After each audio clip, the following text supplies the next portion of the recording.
मेरे प्रिय विद्यार्थियों, और आज का जो हम लोग का टॉपिक है वो संविधान का है। और संविधान का उसमें से जो हमारी कड़ी चल रही थी उसकी आगे कड़ी में है।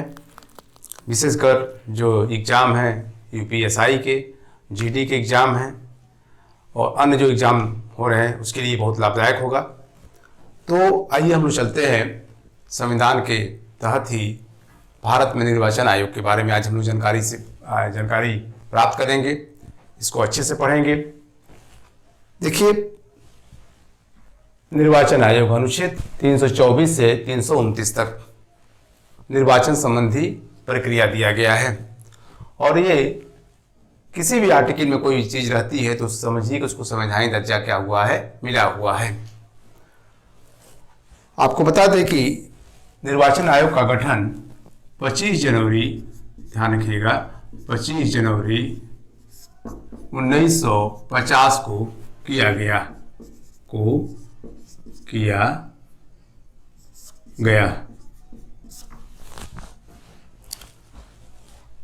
इसीलिए 25 जनवरी को मतदाता दिवस भी मनाया जाता है। ध्यान रखिएगा, मतदाता दिवस भी जो है क्या करते हैं कि मनाया जाता है। अब आपको बता दें कि 25 जनवरी ये इम्पोर्टेंट है, इसको आप जरूर याद रखिएगा। मतदाता दिवस के रूप में जाना जाता है। पहली बार जब निर्वाचन आयोग का गठन किया गया 25 जनवरी 1950 को, तो यह एकल सदस्यीय था। और यह निर्वाचन आयोग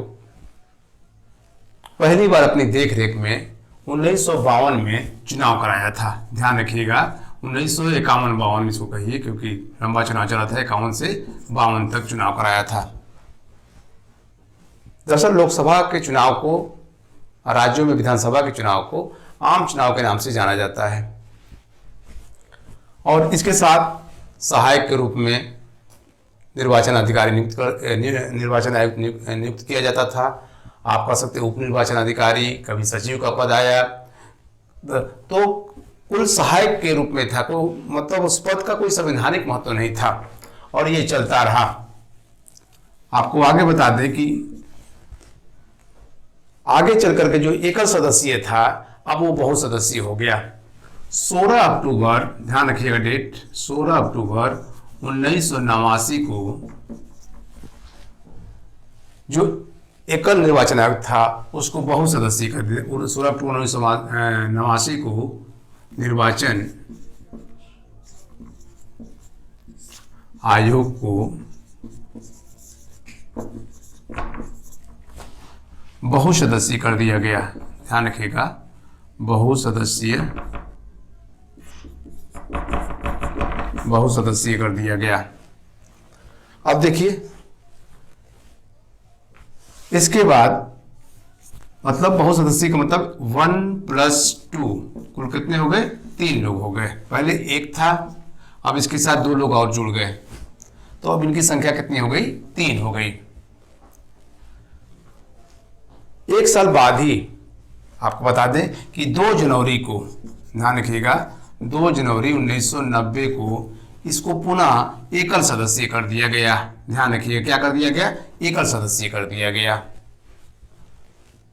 बहुत तेजी से परिवर्तन हो रहा है। इसके बाद पुनः आपको बता दें, देखिए कितनी परिवर्तन होता है।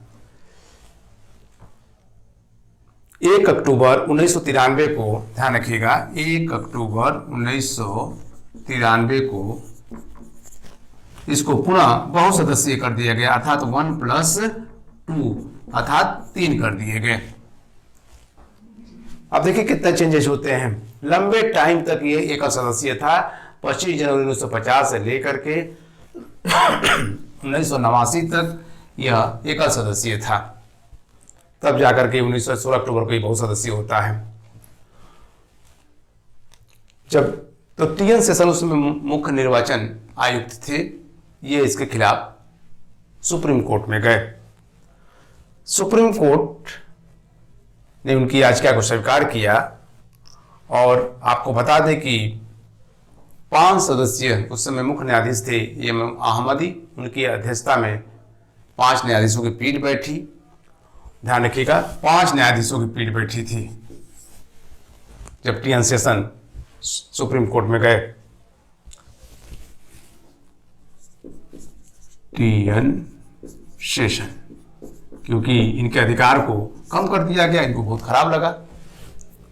तो 5 न्यायाधीशों की पीठ ने, ध्यान रखिएगा, इस पीठ ने यह कहा कि जो बहुसदस्यीय है वो ज़्यादा बेहतर है एकल सदस्यीय के अपेक्षा, क्योंकि इसमें तीनों लोग मिलजुल कर काम करते हैं और सही निर्णय लेते हैं। एक आदमी तनाशा हो सकता है। और इस तरह से आपको बता दें कि 14 जुलाई, ध्यान रखिएगा, 14 जुलाई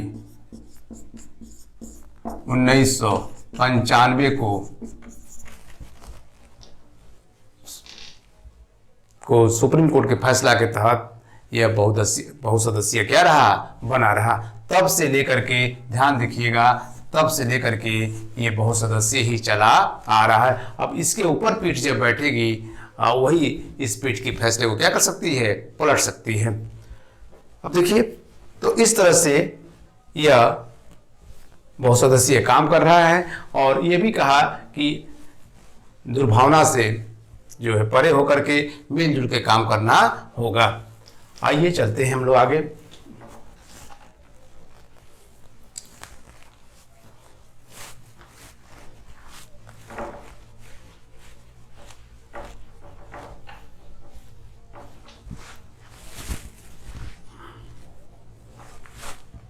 अब निर्वाचन जो आयोग है उसमें जो अभी हम बताए कि 1+2 3 लोग रहते हैं, एक मुख्य निर्वाचन आयुक्त और 2 सहायक निर्वाचन आयुक्त रहते हैं।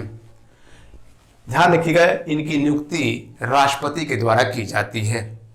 मुख्य निर्वाचन आयुक्त, ध्यान रखिएगा, जो मुख्य है, मुख्य निर्वाचन आयुक्त, यह अपने पदों पर, ध्यान रखिएगा, 6 वर्ष या 65 वर्ष तक बना रह सकता है, बना रह सकता है। 6 वर्ष या 65 वर्ष तक। लेकिन जो अन्य है निर्वाचन आयुक्त, ध्यान रखिएगा, अन्य निर्वाचन आयुक्त जो है,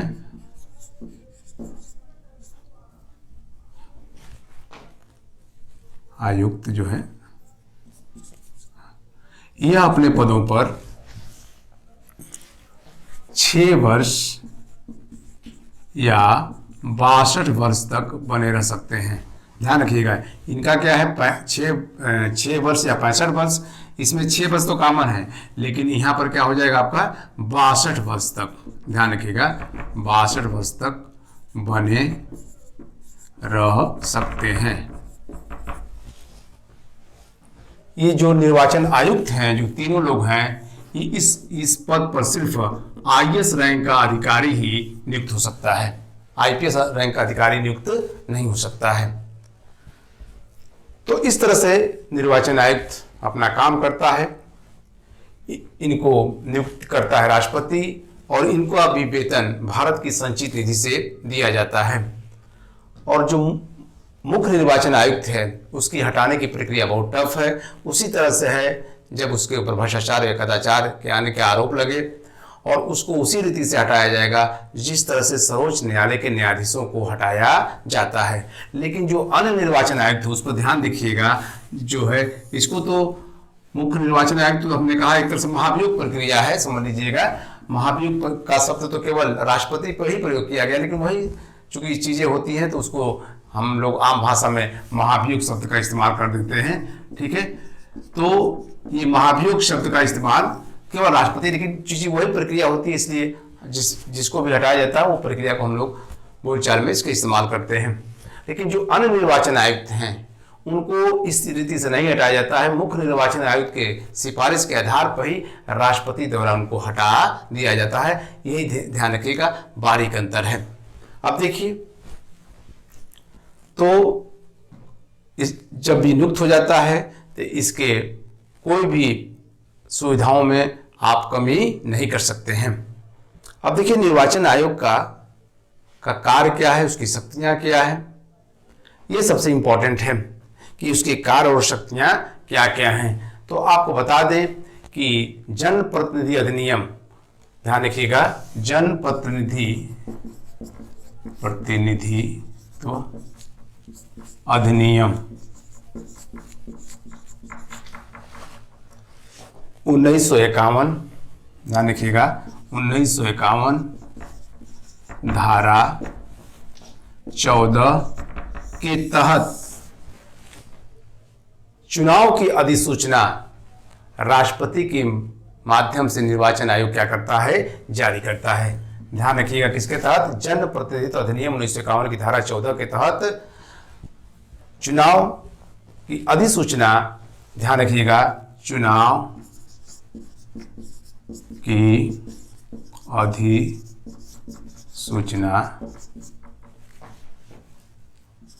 निर्वाचन आयोग राष्ट्रपति के द्वारा जारी करवाता है। ध्यान रखिएगा, राष्ट्रपति के द्वारा जारी करवाता है।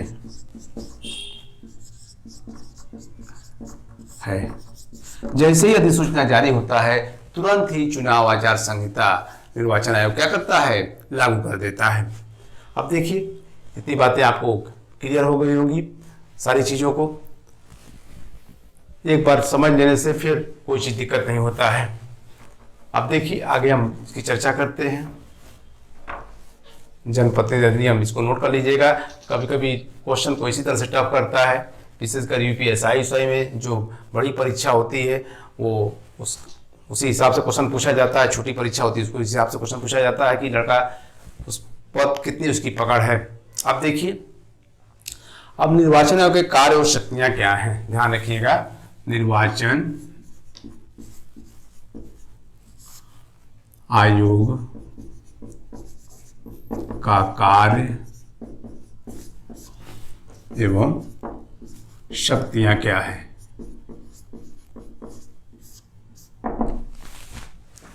तो देखिए अभी हमने कहा कि राष्ट्रपति के माध्यम से अधिसूचना जारी करवाता है, उसके बाद चुनाव आचार संहिता जैसे ही, मतलब ये समझ लीजिए कि पत्रकार वार्ता करता है उसी समय लागू हो जाता है, ये साफ साफ है। तो पहला है कि चुनाव आचार संहिता लागू करता है, चुनाव आचार संहिता लागू करता है।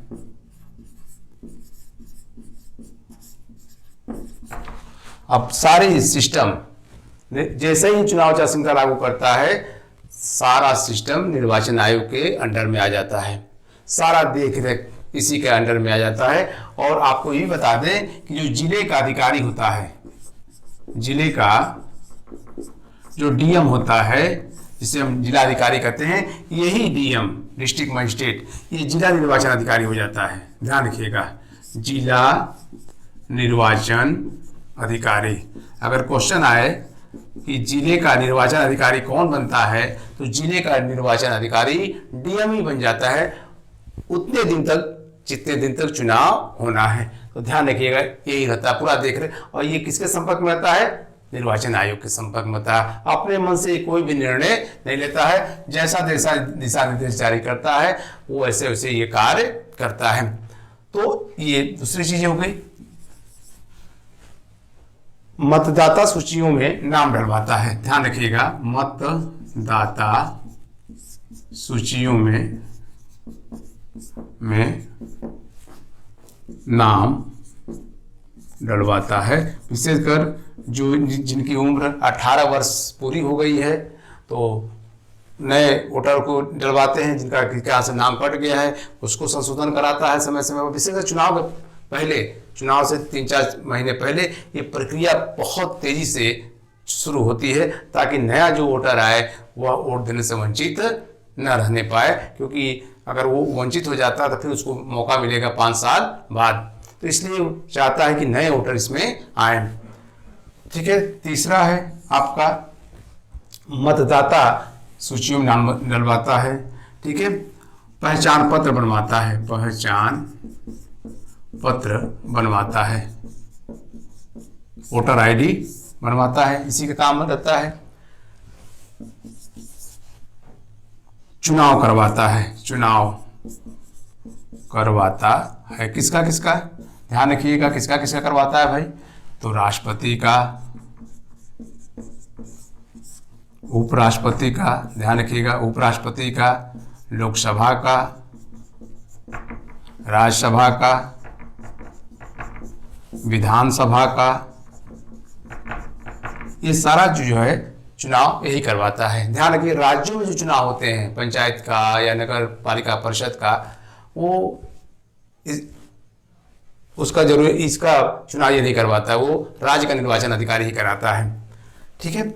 और यही नहीं बल्कि ये क्या क्या उपचुनाव भी करवाता है, क्या करता है, उपचुनाव, यही समय निर्धारण करता है उपचुनाव का। कोई सीट खाली हो जाती है तो कितने समय, तो 6 महीने के अंदर चुनाव कराना क्या होता है, जारी मतलब हो जाना चाहिए, उसकी घोषणा कौन करता है, तो निर्वाचन आयोग करता है। ध्यान रखिए किसके किसके चुनाव करवाता है, राष्ट्रपति, उपराष्ट्रपति, लोकसभा, राज्यसभा और विधानसभा के में ये चुनाव करवाता है। अब देखिए ध्यान रखिएगा लोकसभा अध्यक्ष का चुनाव ये नहीं करवाता है। अगर क्वेश्चन आए कि लोकसभा अध्यक्ष का चुनाव यही करवाता है, नहीं, ये नहीं करवाता है। अब देखिए आगे,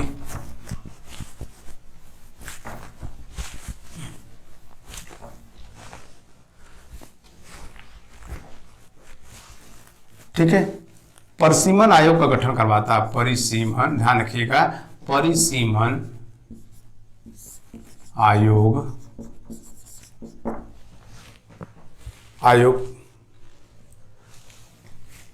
अधिनियम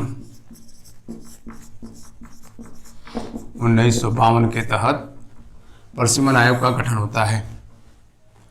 हर जनगणना के, जैसे मान लीजिए 2011 में जनगणना हुई, फिर 2021 में नहीं हो पाई है, तो ये हर 10 साल बाद जो जनगणना, तो उस हिसाब से परिसीमन आयोग का गठन होता है। और इसमें एक परिसीमन आयोग में कौन कौन रहता है, ध्यान रखिए अगर क्वेश्चन आए तो मुख्य निर्वाचन आयुक्त, ध्यान रखिएगा मुख्य निर्वाचन आयुक्त होता है, इसका जो है अध्यक्ष होता है। और इसमें सर्वोच्च न्यायालय के जो है 2 क्या होते हैं, जज होते हैं इसमें शामिल, कह सकते हैं परिसीमन जो होता है, क्षेत्रों का परिसीमन होता है, जैसे कोई टेढ़ा मेढ़ा क्षेत्र है तो उसको सीधा कर दिया जाता है। इसीलिए तो जो हमारे यहाँ परिसीमन आयोग है इस समय वर्तमान में, वो 2001 की जनगणना के अनुसार हो रहा है। ओके, इतनी आप समझ गए होंगे आप। अब देखिए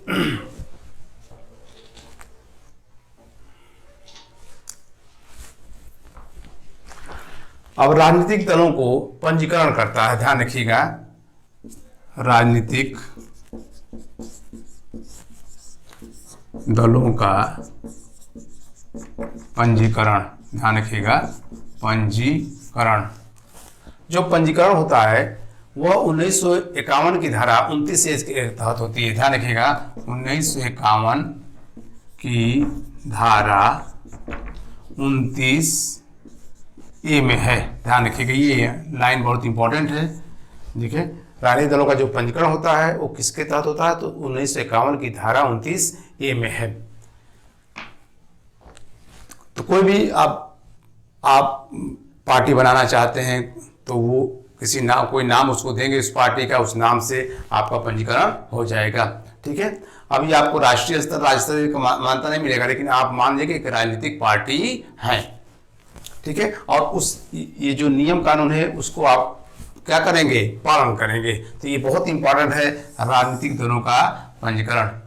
उत्तर प्रदेश में ही आपको आश्चर्य होगा कि कम से कम 500 से अधिक राजनीतिक पार्टियां हैं जिनका बस केवल बोर्ड है और चुनाव के समय वो दिखाई पड़ती हैं।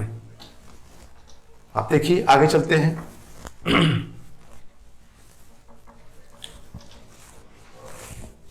अब हो गया मतदाता सूची जो तो है। अब देखिए इसके आगे है आपका, मिटा दें पूरा तभी सही होगा।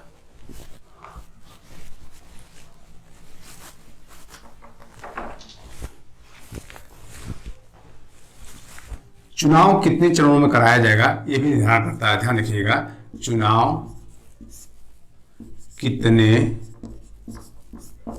चरणों में होगा, चरणों में, यानी कि चरणों में होगा, इसका निर्धारण करता है, इसका निर्धारण करता है। ठीक, अगला पॉइंट है चुनाव प्रचार की सीमा निर्धारण करता है। तो 14 दिन है, वर्तमान में कितना दिन है? 14 दिन है चुनाव प्रचार की सीमा। मतलब ये चुनाव प्रचार की सीमा, ये ध्यान रखिएगा कितने दिन है भाई? 14 दिन है। आप सोचते होंगे अरे पार्टियां तो पहले से प्रचार करती हैं, तो जो राष्ट्रीय पार्टी हैं, जो राष्ट्रीय पार्टी हैं, जिनका सिंबल पता है तो वो तो पहले से करेंगे। लेकिन आप अगर चुनाव लड़ना चाहते हैं, आपके पास सिंबल नहीं है, तो जिस दिन से सिंबल मिलेगा उस दिन से 14 दिन माना जाता है। ठीक, पैसा चुनाव में कितना खर्च करना होगा, इसका भी निर्धारण यही करता है। तो इसमें वर्तमान में लोकसभा के लिए ध्यान रखिएगा, लोकसभा के लिए जो खर्च सीमा है, लोकसभा के लिए खर्च सीमा वो है 70 लाख। और विधानसभा के लिए खर्च सीमा कितना है? 28 लाख रुपये है। ध्यान रखिएगा 28 लाख रुपये है। और ये जो आप खर्च करते हैं, तो चुनाव की समाप्ति के 30 दिन के अंदर आपको अपने पैसे का विवरण, ध्यान रखिएगा कितने दिन के अंदर? चुनाव समाप्ति के 30 दिन के अंदर ध्यान रखिएगा। अगर आप नहीं देते हैं तो अगली बार आप चुनाव नहीं लड़ पाएंगे। आपने जो भी पैसा जिस मद में भी खर्च किया है उसका एक हिसाब खुद उपस्थित होकर के अपने लोगों के, जो आपके प्रतिनिधि हैं, उनके माध्यम से आपको सूचना देना होगा निर्वाचन आयोग के, जिला निर्वाचन आयोग के कार्यालय में। और जिला निर्वाचन आयोग का कार्यालय कौन सा है? डीएम का कार्यालय होता है उस समय। 30 दिन के अंदर, ये बड़ी इंपॉर्टेंट बात है, ये देना होगा। और इससे ज़्यादा लेकिन आप कहेंगे कि नहीं इससे ज़्यादा लोग खर्च करते हैं, तो खर्च करने कोई बात नहीं, वो 10 करोड़ खर्च करें, 15 करोड़ खर्च करें। कृष्णकांत ने जो भारत के उपराष्ट्रपति थे, आपको आश्चर्य होगा, 1977 में उन्होंने अपनी किताब में लिखा है कि एक लोकसभा सांसद अपने क्षेत्र में 40 से 45 लाख रुपया क्या करता है? खर्च करता है। सोचिए 1977 में उन्होंने लिखा था 40 से 45 लाख अपनी किताब में। तो आज के डेट में कम से कम इसमें मान लीजिए कि 10 गुना वृद्धि तो होगी। मतलब 5 करोड़ से कम कोई खर्च नहीं करता होगा, ये मिनिमम हम बता रहे हैं। तो सोचिए कि कितना पैसा खर्च होता है। लेकिन जो सरकार ने, जो निर्वाचन आयोग ने निर्धारण किया है वो कितना है? 70 लाख रुपया है। और विधायकों के लिए कितना है? 28 लाख रुपया है। इससे ज़्यादा आप पैसा खर्च नहीं कर सकते हैं। ठीक है, अब देखिए, तो ये हो गया आपका राष्ट्रीय पार्टी और राज्य स्तरीय पार्टी का दर्जा भी देता है ये, इसको भी हम बता दें, ध्यान रखिएगा। अगला जो का है राष्ट्रीय पार्टी का दर्जा देता है, ध्यान रखिएगा, दर्जा देता है। इस समय कुल 8 राष्ट्रीय पार्टी हैं। अभी जो हाल ही में बनी है एनपीपी बनी है, ध्यान रखिएगा, एनपीपी, नेशनल पीपुल्स फ्रंट। तो कुल 8, अभी हम उसका नाम जिक्र कर देंगे। राष्ट्रीय पार्टी का दर्जा देता है। कैसे राष्ट्रीय पार्टी का दर्जा देगा? तो 2 इसके कंडीशन माने जाते हैं। एक कंडीशन है कि जो टोटल लोकसभा की सीट है, ध्यान रखिएगा, लोकसभा की जो सीट है, लोकसभा की सीट वो कितनी है? 543 है, 2 तो खत्म हो गई। तो इसका 2% सीट होना चाहिए, ध्यान रखिएगा, सीट या 11 सीट हो, बात एक ही है। यह 2% सीट या 11 सीट कितने राज्यों से होना चाहिए? 3 राज्यों से होना चाहिए। कितने राज्यों से होना चाहिए?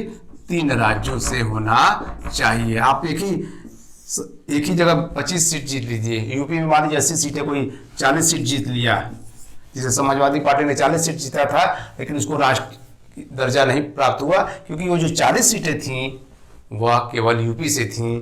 इसको यही 40 सीट में से अगर एक सीट भी अन्य 2 राज्यों से और जीते होते तो इसको दर्जा मिल जाता।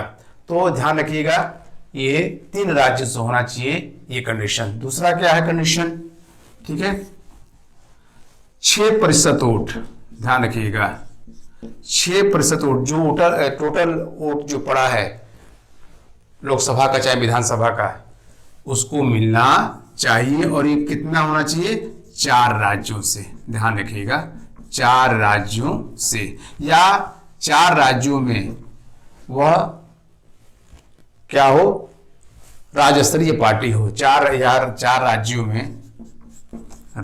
में राज्य स्तरीय पार्टी हो, तब भी उसको मिल जाएगा। तो ये इसी की मांग हो रही है कि 6% जो वोट है उसको कम किया जाए, क्योंकि बहुत ज़्यादा है। तो इस पर निर्वाचन आयोग क्या कर रहा है, विचार कर रहा है। तो ये राष्ट्रीय पार्टी की दर्जा है। और हमारी जो राष्ट्रीय पार्टी है उसमें क्या कहते हैं कि भारतीय जनता पार्टी है, कांग्रेस है, बहुजन समाज पार्टी है, राष्ट्रवादी कांग्रेस पार्टी है, तृणमूल कांग्रेस है, मार्क्सवादी पार्टी है जो कम्युनिस्ट पार्टी के नाम जानी जाती है, और भारतीय कम्युनिस्ट पार्टी है। तो और उसके बाद अभी हमने बताया कि एनपीपी को भी राष्ट्रीय पार्टी का दर्जा दे दिया गया है। तो कुल इस समय 8 जो है राष्ट्रीय पार्टी क्या कर रही हैं, भारत में हैं। और लगभग राज्य स्तरीय पार्टियां जो हैं लगभग 50 के आसपास क्या कर रही हैं, हमारे यहाँ हैं। तो घटता बढ़ता रहता है, कभी कम हो जाएगा, कभी ज़्यादा हो जाएगा, क्योंकि भाई एक मानदंड है, उसको अगर आप पूरा नहीं करेंगे तो आपका कर लिया जाएगा। जो राष्ट्रीय पार्टी है उसको लाभ भी होता है, राष्ट्रीय पार्टी बनने में लाभ ये होता है कि निर्वाचन आयोग इनको दूरदर्शन पर, रेडियो पर फ्री में प्रचार करने की क्या देता है, अनुमति देता है, अपनी बात कहने के लिए अनुमति देता है। तो राष्ट्रीय पार्टी का जो है एक कह सकते हैं कि फायदा भी है। जो राज्य स्तरीय पार्टी है उनको राज्य में उनको अवसर देता है निर्वाचन आयोग, अपनी बात को दूरदर्शन पर, रेडियो पर, जो भी सरकारी चैनल हैं उस पर अपनी बात आप कर सकते हैं, अपनी प्रचार कर सकते हैं। अब देखिए चुनाव चिन्ह आवंटन करता है, ध्यान रखिएगा चुनाव चिन्ह आवंटन करता है। जो निर्दल हैं उनके लिए अलग है, और जो राष्ट्रीय पार्टी है भी मिल जाता तो वो काफ़ी लंबे टाइम उसका इस्तेमाल करते हैं। उपचुनाव करवाता है, ध्यान रखिएगा उपचुनाव करवाता है। किसी को भी चुनाव प्रचार करने से रोक सकता है, ध्यान रखिएगा किसी को भी चुनाव प्रचार करने से रोक सकता है। विशेषकर कुछ पार्टी के लोग अनाप शनाप भाषण देते हैं तो उसमें सांप्रदायिक उन्माद भी हो सकता है, जातिगत उन्माद भी हो सकता है, और उसको संज्ञान में आएगा तो उनको चुनाव प्रचार करने से पहले तो कारण बताओ नोटिस जारी करेगा। अगर आप नहीं मानते हैं तो आपको ऊपर बैन भी लगा सकता है, आजीवन भी बैन लगा सकता है। तो ये काम करता है कि ताकि हमारे यहाँ जो सौहार्दपूर्ण माहौल बना रहे, कहीं भी जातिगत हो चाहे सांप्रदायिक हो, इस तरह से कोई बात ना होनी पाए, तो ये काम करता है। ठीक है, किसी को भी चुनाव लड़ने से रोक सकता है, किसी को भी चुनाव लड़ने से रोक सकता है,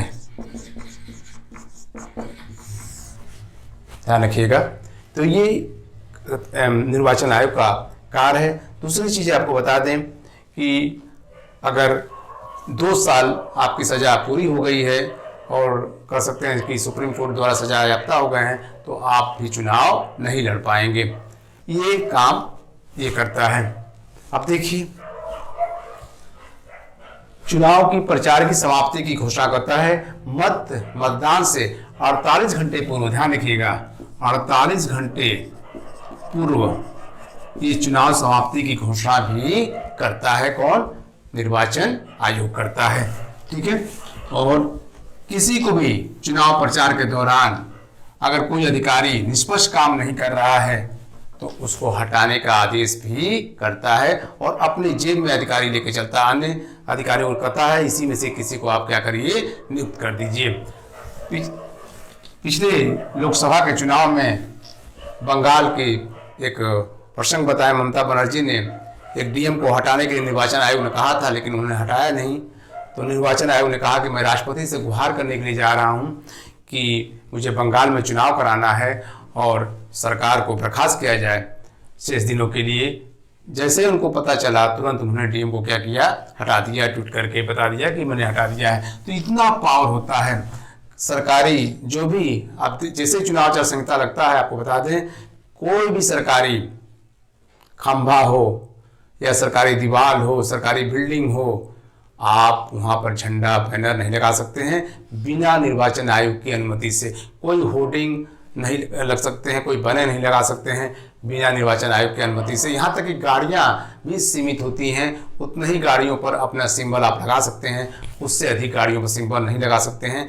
ये इसका रूल है, अगर आप पालन नहीं करेंगे तो आपका जो है ये चुनाव भी क्या कर देगा, लड़ने से रोक देगा। अब देखिए एक और कुछ निर्वाचन आयोग समय समय पर अपना नियम बनाता रहता है।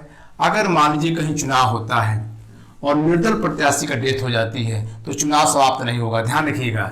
लेकिन कोई राजनीतिक पार्टी हो, राष्ट्रीय पार्टी का अगर कोई प्रत्याशी का देहांत हो जाता है तो कहेगा, चुनाव निरस्त नहीं करेगा, कहेगा 7 दिन के अंदर, ध्यान रखिए 7 दिन के अंदर आप वहां पर प्रत्याशी दूसरा क्या कर दीजिए, घोषित कर दीजिए। पहले निरस्त हो जाता था, अब ऐसा नहीं है। और निर्दल पे भी निरस्त हो जाता था, लेकिन अब निर्दल वाला तो एकदम कहानी ही खत्म हो गया। निर्दल मरेगा तो निरस्त नहीं होगा, लेकिन कोई राजनीतिक पार्टी का व्यक्ति मरता है, कोई राष्ट्रीय पार्टी राष्ट्रीय पार्टी का मरता है तो 7 दिन के अंदर उनको घोषित करना पड़ेगा।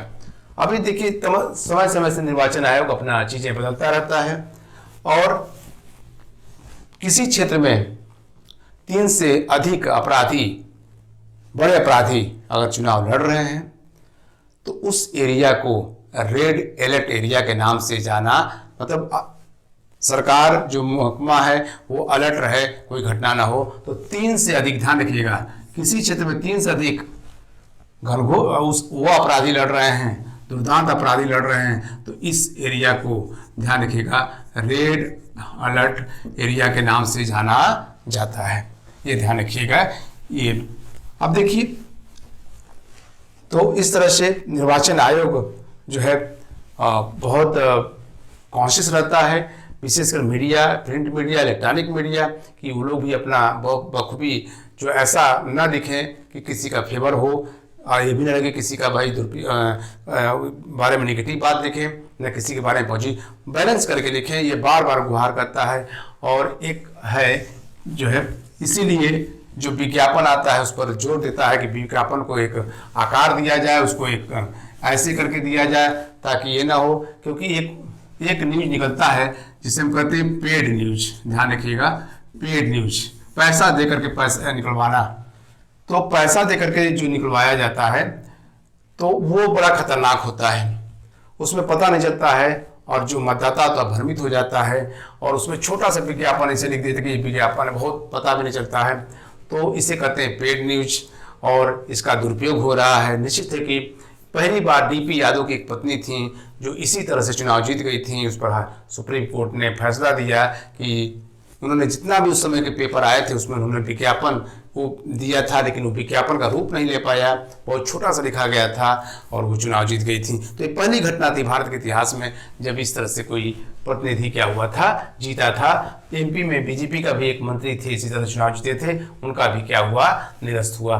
तो निश्चित है कि इस तरह से निर्वाचन आयोग बहुत कॉन्शियस रहता है, प्रिंट मीडिया को भी सलाह देता है, इलेक्ट्रॉनिक मीडिया को भी सलाह देता है। दुर्भाग्य है कि इसका दुरुपयोग हो रहा है। ये मीडिया को सोच समझ के काम करना चाहिए, क्योंकि लोकतंत्र में वैसे ही लोग जीत के जाएंगे जो जनता की सेवा भाव हो। अगर लोकतंत्र में ऐसे लोग जीत जाएंगे तो लोकतंत्र का गला घुट जाएगा और लोकतंत्र का कोई मतलब नहीं रह जाएगा। शेष अगला जो हम वीडियो इस पर हम डाल देंगे क्योंकि ये लंबा है, और जो समितियां हैं उसके बारे में चर्चा करेंगे, जो निर्वाचन आयोग उनके बारे में चर्चा करेंगे।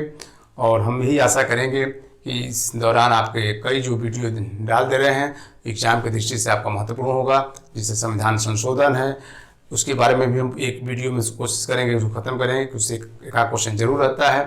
और अगर कोई आप डिमांड करना चाहते हैं तो आप बॉक्स में लिख दीजिएगा, हम उसको अगले वीडियो में बता देंगे। धन्यवाद।